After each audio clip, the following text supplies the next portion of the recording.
Hi there, welcome back to the channel. In this video we will look at data types part 2, which involves lists and dictionaries and how you can use them in Python. So to start off, we're using the notebook from our video 1. So here we have the name variable, which is basically my name with a white space in between, and we're going to use the .replace method. When you use .replace and you provide a white space character, comma, a null character, it's going to replace all the white spaces with basically nothing. So it's going to remove the white space here. So I'm overriding the name variable. That way, when I check what name is, it'll basically be my name without the white space that you see above. And when I call the function list, open the parentheses, the name variable, we get our list, where each element in the list is basically a character from our variable name. So now our name variable is overwritten by this list. Oops, for some reason it already thinks name to be a list, probably something we did in our previous video, so I'm going to reassign name as my name with that white space in between and rerun this code cell, and now we have the list that we were trying to look for. Okay, so next what we're going to do is check the length of the list, which is exactly the same as you would do for a string using the len function. You can check the type, and you can see the type is of list. And then the next what you can do is you can say name and get the specific indices or the specific element based on the index. And you can do all of this very similar to what we've seen in video 1 using strings. You can slice it. You can also get specific index numbers or elements from specific index numbers. And there's a lot of properties that are very similar to what we applied when indexing with strings. Another method that we can use here is the append method. This can be used to add more elements to this list. Here I'm going to append a string, which is _home, which is basically going to add this entire string as the final or the last element in this list. So there are similar functions when it comes to lists and strings, dealing with lists and strings, and which is what we are exploring here. So the next one would be probably the pop method, which we can use just like how we used it for strings to remove certain element from a given index. Here I'm going to use -1 for the last element or the last index.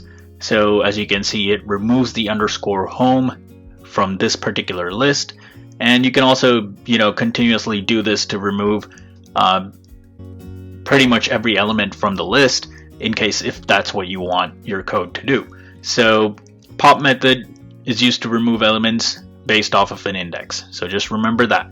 So every time you run that particular cell, it's going to remove an element. So you see I ran this again and removed the n.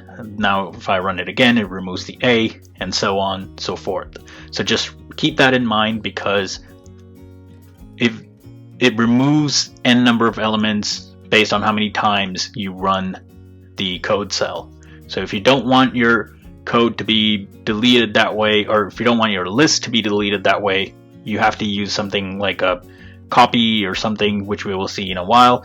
I'd also like to show you the reverse function or the reverse method, which basically reverses the order of your list.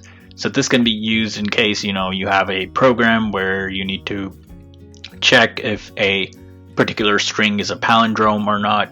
You can pretty much use this .reverse method to sort of check if your string is a palindrome or not. We'll see more on that maybe later on in the video or the next video. Do let me know in the comments below if you'd like to work on exercises along with me. That way you get more practice with using Python and coding in Python.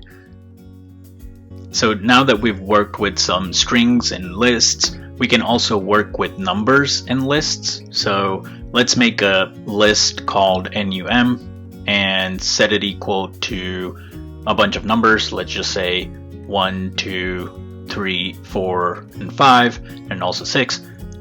So this will now be a list of numbers 1 to 6, and we can use some of the functions we've seen before, like we can check the type, which should still be list, and we can also, maybe change the order, put it in reverse, so that way our entire list is reversed. So if I say NUM now, you can see that the list is reversed. You can also sort the numbers, so this would by default be in ascending order. So if you check NUM now, it will be basically a sorted list in the ascending order. So these are some additional functions that we can use apart from using just the regular string methods. We can also work with a multi-dimensional list. So I'm going to call a variable called as MAT for matrix, and then use multiple square brackets to provide more than one dimension. So the first set of brackets, which is in yellow that you see, will be the first dimension. The second dimension is the inner brackets that you see, inner square brackets. So I'm going to say 1, 1, 1 in the first part, or the second index, and the third would be the 2, 2, 2, and then 3, 3, 3. So you will see that this is a 3 by 3 matrix, or a 3 by 3 list. So similar to your regular lists and strings, you can also access specific elements. So if I say mat1, you can see that it accesses the entire list of 2, 2, 2. If I provide the second dimension, you can see that it gives you or returns the specific element. So the way it works is like first dimension in the first square bracket, and the second square bracket will be for the second dimension. You can also kind of arrange your list, especially the multi-dimensional list, in something like this. That way it's easier to read. It's much easier to read and understand if you have this in your code somewhere. And more importantly, remember that lists, just like strings, start with index 0. So in each dimension, your index always starts with 0. So just remember that, and the rest is pretty similar. And if you're getting value out of this, please like this video and subscribe to the channel for more. Now, if you want to extend the length of this list, you can simply use the .extend method that we have seen before and add any number of elements that you would like in a form of a list. For example, here I'm going to add 4, 4, 4 as the fourth. You can think of it as the fourth row. And you see that 4, 4, 4 is added as separate elements. It's not really a new dimension. It's a really odd shaped list right now. So let's try and work this around. So you can, just use mat.pop to remove the last few elements. So you can either provide a range or simply run that cell about 3 times, and that should work. Here I'm going to provide a range. Oh, there's an error. So I guess this is an invalid syntax when it comes to using the .pop method. Instead, I'm just going to be running this cell about 3 times using the calling the index -1. And when you run it about 3 times, it should remove the last 3 elements in that list. And if you just type mat now, you can see that the last 3 elements, or the last 3 4s, are now removed. So just a note here, run this 3 times, but there should be another way of removing all at once, but I can't think of it right now at the moment. But if you do know, please leave a comment below, that way it can help others as well. Now, if you want to add a list of 4s, just like we tried before, you can again use the .extend method, and this time I'm going to provide a list within that square bracket. Instead of just using one pair of square brackets, we're using a couple here. So as you can see, that will add 4, 4, 4 as a separate list as the last element of the list MAT. So this is how you would extend your matrix, or extend your list, and add more dimensions to it. So just keep that in mind regarding how the .extend function works.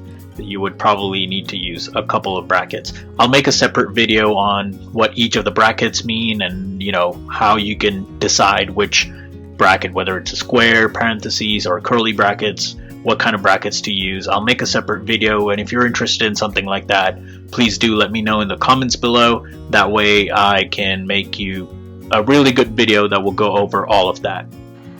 The next method is the .del method, which you can also use to delete specific elements in a list. So I'm going to say mat.del and provide -1. Oh, syntax error again. So probably this is not how you would use a .del method. Most likely the delete method is used by using just del space mat and I provide the index. There we go. So a lot of times I don't know all of this off the top of my head, and you'll see me make all these small mistakes. This is very common, which is okay, especially when you're starting out, so don't worry about this. This is just the way how you learn. And what you can see here is that once I do del mat -1, you can see that last element of the list is removed. So here I'm just rerunning the code to show how the del function works.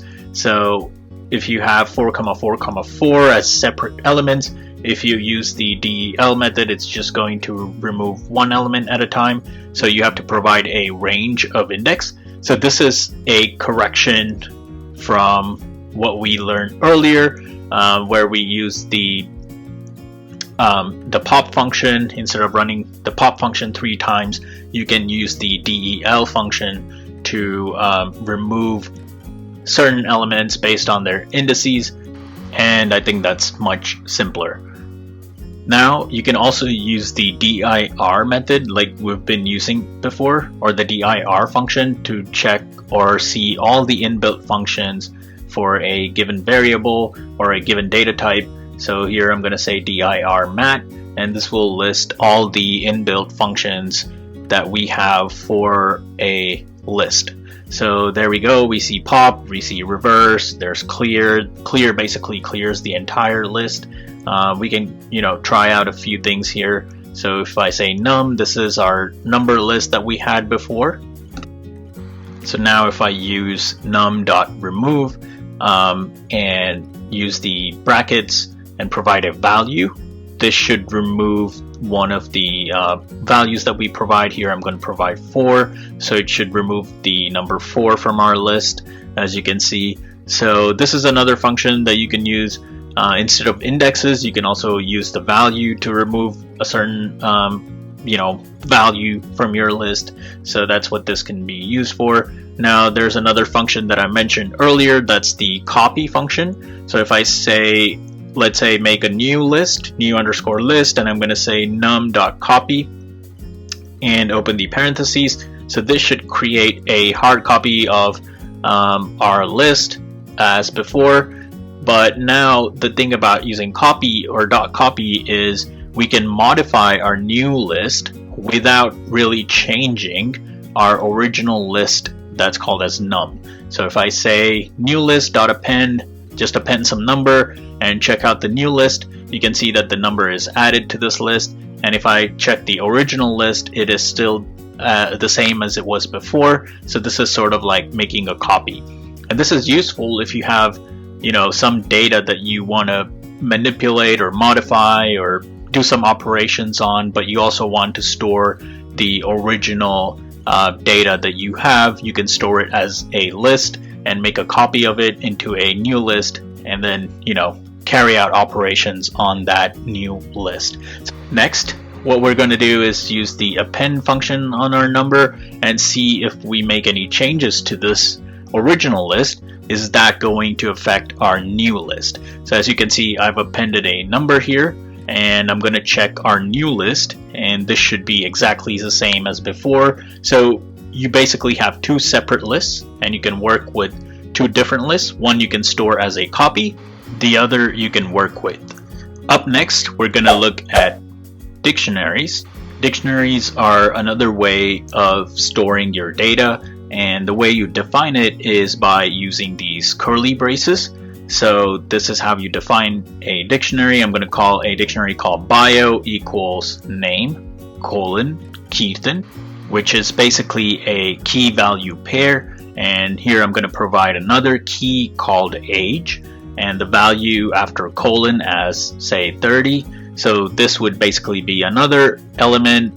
You can think of these as, indexes, but, instead of numbers, you're providing specific keys that point or store a particular variable. Then I'm going to provide another key here called work, and then I'm going to use colon to provide the value, and the value here is researcher. Note that all the strings are in the single quotes or double quotes. The numbers are basically just numbers. They're not as strings. You can also provide them as a string. You can specify certain data types in here, so you have control over all of that. One thing you have to note is all the keys are strings, so you provide all the keys within the single or double quotes. And you can also arrange your dictionary like something like this. That way it's easy on the eye. You can read and understand them pretty well.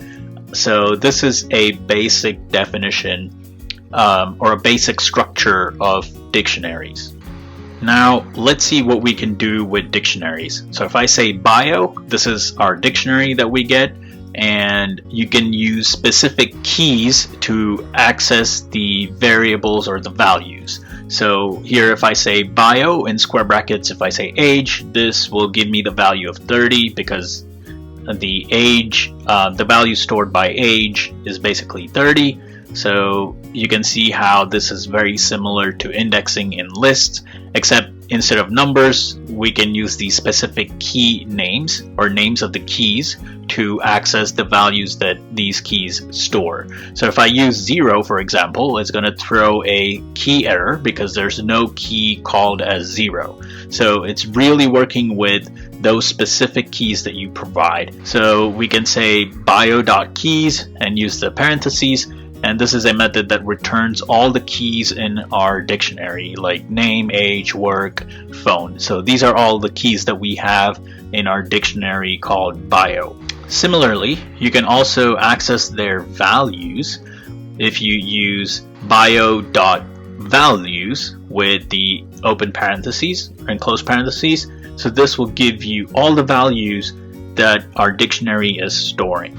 You can also use bio.items to get the key value pair, like what we've done here. So this will basically return your key value pair as a tuple or a bunch of tuples, which you can later on use to iterate over, which we will see more in the upcoming videos. So just so you know, for now, bio.items gives you both the key and the value paired up in tuples. And what's a tuple, we will see in a while here, but just so you know, bio.items is another method where you can get both keys and values instead of just using bio.keys or bio.values. Now let's use the dir function as before to see if there's anything more that we can use on dictionaries that will help us here. So there are things like clear, copy again, which we've seen before. There's also the get function, which we have seen before, probably in strings is where we saw that. And a lot of other functions or methods that we see here are very similar to lists. So let's try out a few more before we close this out. Here's our dictionary again, bio. And if you say bio.clear, this will clear the entire dictionary. So bio will now be an empty dictionary. So technically, if I wanted to reuse bio, I should have made a copy of it using the .copy method. But that's okay. Here, I'll just copy paste our dictionary again to get back our dictionary bio. There's our dictionary. Now let's see if we can use the update method and see what the bio.update function does. But before that, I'm gonna define another dictionary here, bio_2 equals, I'm gonna use the curly brackets as before to define my dictionary. Say I want to change age to 40, so I'm gonna set age : 40, and now I'm gonna use the bio.update to change the value of age. So I'm going to provide the second dictionary that we created here, bio_2, and run this cell. And in fact, let's see what bio is now. there you go. Age is now 40 in this dictionary. It was 30 before and now it's 40. So this is one of the ways that you can use the update method to change a value. You can also directly call out a key and then reassign its value. That also works. Let's look at some other methods, some other utilities of this particular function. So I'm going to create another dictionary here. I'm going to add new keys to this. I'm going to call this as color red, and I'm going to provide another key here. I'm going to say team. I'm going to call or provide the value. My favorite team is Manchester United, so I'm going to provide Man United, and these are two separate key value pairs that are not in our original dictionary. So let's try and see what the update function does. Technically, what it should do is it should add this particular dictionary, or basically append this into our original dictionary. So if we say bio.update and provide the new dictionary, which is bio_3, and now if we see what bio is, this should basically be our original dictionary with the new key value pairs that we just added. So there you go. We have color and we have team with the key value pairs. So that's a utility function that we can use, which is the .update method.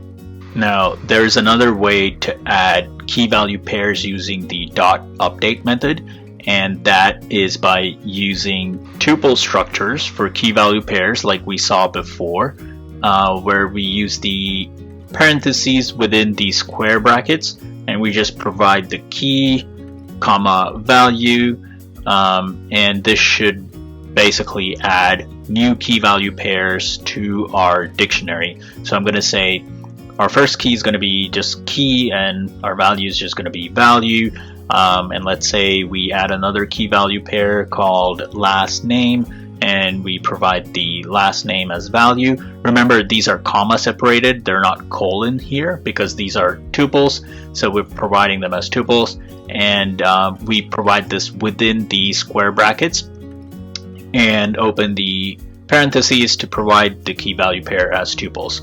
So once we do this and run this particular code, we can see what this does. And say bio just to see if it's appended.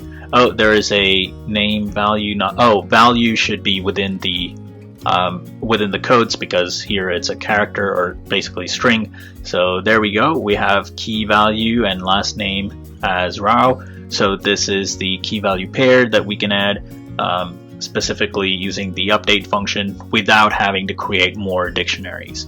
So let's just look again at dir in our dictionary to see if there's anything more that we need to go through here. We've been through keys, we've been through the pop items and all of that before. Now let's see what the .get method does. Bio.get, and this should basically return a value for any key that you provide if the key is in the dictionary. If not, it simply doesn't return any value, or it returns a none value. And the important thing is you can store this in a variable. So here I'm going to say x equals bio.get, and I'm going to provide the age key, and x should hold or store the value of age in our dictionary. So if you do just check what x is here, and you can see, oh, there's nothing returned, so that means this particular key age is not in our dictionary. Is it a lowercase? Yeah, there we go. It's a lowercase age. So I'm just going to change that. So this is how you problem solve some of the things that, you know, pop up unexpectedly. So there you go. X has the value of 40. That's the age. So that's how you can use the .get method to store particular values.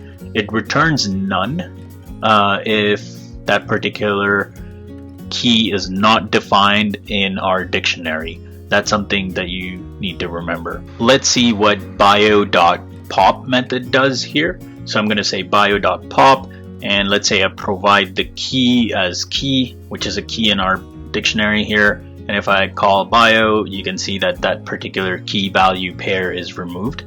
So here's another important concept, which is working with lists and dictionaries. So there is a way where you can convert a particular list into dictionaries and dictionaries to a list. And of course, it depends on your indexes and things like that. And this is very useful, especially if you have a dictionary and you want to modify its values. So the easiest way is to convert that into a list, something like this.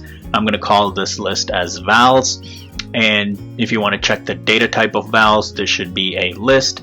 So this is very useful when you're trying to modify your dictionary. It's a lot easier than sometimes just accessing your elements directly from the dictionary. So you can also do dot values and check the type, so that'll be dictionary values. And if you want to get the keys specifically in the form of a list, here I'm going to use keys as a variable equals bio.keys, and I'm going to enclose this entire thing within a function, which is the list function. And this is something that we have seen before. So keys will basically have a list of all the keys in our dictionary. You can check the data type again using the type function, and this should be a list. There we go. And if you're getting value out of this video, please do like the video and subscribe to the channel for more. Now that we have two separate lists for values and keys, we can use the zip function to basically combine the two lists as key value pairs. And this is how we do it. We call zip and open parentheses and type in keys comma values. This will be our key value pair, and we can set this up as a variable here. I'm going to call z, and if you see that z is actually a zip object, and that's how it's displayed. And the utility here is you can use this to iterate later on when we come across the for loop, which you will see an example here. If I say for I in z, print z, this basically prints all of the key value pairs that we have. So that's what the zip function does. So if you have multiple lists and if you don't have a dictionary, you can just use the zip function to sort of print out or make a new dictionary using two different lists. So that's basically the utility of the zip function. It's very useful, it's very commonly used, so it's an important concept to learn. So there you have it. Now let's say we want to convert a list to a dictionary. So let's say we have a list L equals 1, 2, 3, 4, 5, and let's say we want to convert this to a dictionary. So I'm going to call in the function dict and just pass in L, and I'm going to assign this to another variable L underscore D, and let's see what L underscore D is. This will throw up an error because we don't have the key value pair for a dictionary. So if you have a list with key value pairs, then you can certainly convert this into a dictionary. So in order to make the correction here, what I'm going to provide is basically a tuple structure that we have seen before in the update function, if you remember. So I'm going to enclose all of these numbers in parentheses, and within each of the parentheses I'm going to provide a key value pair. Like for example, I'm going to provide 1 in single quotes and use the colon. Let's see if colon works. Technically it should be a comma, but we're going to test it out with colon first because we're all learning here. So I'm going to say 4 colon 4 5 colon 5. So the left hand side in the single quotes will be the key and the right hand part will be the value. So there we go. It does say invalid syntax, so technically the colons should be changed back to comma. So just remember that this is a very similar structure that we saw earlier in the update function or the update method that we saw. So this should work. There we go. That's our dictionary. We have our key value pair within the curly braces. If you want to check the type, so you can do type L underscore D, and this is a dict data type, so that means a dictionary. And this is one of the ways that you can use or convert a list to a dictionary. And this is every element that you see within the curly or the parentheses is a tuple. So this is a list of tuples, and they're all comma separated. Okay, now that we've talked about tuples or introduced tuples, let's really go a little bit further into what tuples are. Tuples are basically immutable objects. So unlike the lists that we've seen so far, you cannot modify the elements in a tuple. For example, let's say I'm going to provide a tuple equals 1, 2, 3, 4, and let's say I want a list, or let's look at accessing first. So you can access elements based on their index, just like how we have done with lists. So all other indexing, slicing methods, everything is very similar to what we've seen with lists. You can try and append it, but it should show an error because remember, tuples are immutable objects, and that's why we have the error here. So basically the append method is not suitable or does not exist for a tuple object. Now let's see if we can modify a value for a given index, and that's not possible either because, as I said, tuples are immutable objects. One useful way or application for tuples is that you can use it to store your data and not accidentally modify it. So here I have my list, provide a random list here, and if you check what or access the index of a particular list and change its value, in lists you can change the value of a certain element given an index, but for tuples you can't do that. So that's what we're demonstrating here. So this is really good. Oh, there's an error. There needs to be an underscore. There we go. So you can see what the list is before and after. You just replace the 3 by 10. But with tuples, you can't do this. So this is good for storing data that you do not want to modify. So just something to keep in mind out there. And that concludes part 2. In part 3, we will look at reading and writing files. So until then, thank you and have an amazing day.